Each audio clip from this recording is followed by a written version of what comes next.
housekeeping. Ganito trabaho ko tuwing gabi, night shift duty. Puna sa admin office.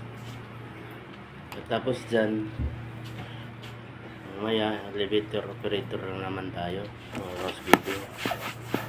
Punas-punas lang.